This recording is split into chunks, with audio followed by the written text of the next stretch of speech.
पांडवेश्वर विधानसभा क्षेत्र के बैद्यनाथपुर फुटबॉल मैदान में पांडवेश्वर त्राण समिति और स्पोर्ट्स एसोसिएशन के संयुक्त सहयोग से सप्ताहव्यापी नॉकआउट फुटबॉल टूर्नामेंट का शुभारंभ हुआ। टूर्नामेंट का उद्घाटन पांडवेश्वर के विधायक नरेंद्र नाथ चक्रवर्ती ने खिलाड़ियों से परिचय प्राप्त कर और कबूतर उड़ाकर तथा बॉल में किक मारकर उद्घाटन किया। उद्घाटन मैच दुर्गापुर तानसेन और सोरेन सिपाही कलना के बीच खेला गया। दोनों टीमें खेलते हुए एक एक गोल पर मैच बराबरी पर खत्म हुआ। उसके बाद टाई ब्रेकर के माध्यम से दुर्गापुर तानसेन ने 3-2 के अंतर से सोरेन सिपाही कलना को पराजित किया। इस बारे में खेल के आयोजन कर्ता अजय धीबर ने पीबीटीवी के माध्यम से ये बातें कही। टेनिस खेला बोलो, फुटबल बोलो, कबड्डी बोलो, विभिन्न जो खेला সেই খেলাতে আমাদের সকল বিধায়ক প্রত্যেকটা খেলাতে উপস্থিত থাকে।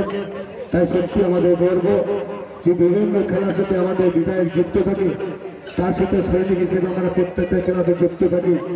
এই 4 বছর খেলা ত্রাণ সমিতি ভালো ভালো টিম দিয়ে মাঠে এই এলাকার মানুষ যারা ক্রীড়াপ্রেমিক যারা ভক্ত আছে, এটা অত্যন্ত আকর্ষণীয় খেলা। আজকে খেলায় মাননীয় মন্ত্রী মলয় ঘটকের আসার কথা ছিল, তিনি কথা দিয়েছিলেন অজয়কে যে নিশ্চয়ই যাব, কিন্তু আজকে জরুরি কাজ পড়ে যাতে আপনারা জানেন কালকে পশ্চিমবঙ্গের বড় ঐতিহাসিক সমাবেশ হতে চলেছে ব্রিগেড প্যারেড গ্রাউন্ডে। আমরা সবাই ওই পথে যাবো, মলয়দা আগে পৌঁছেছেন ব্যবস্থা করার জন্য, সেই জন্য তিনি আসতে পারেননি।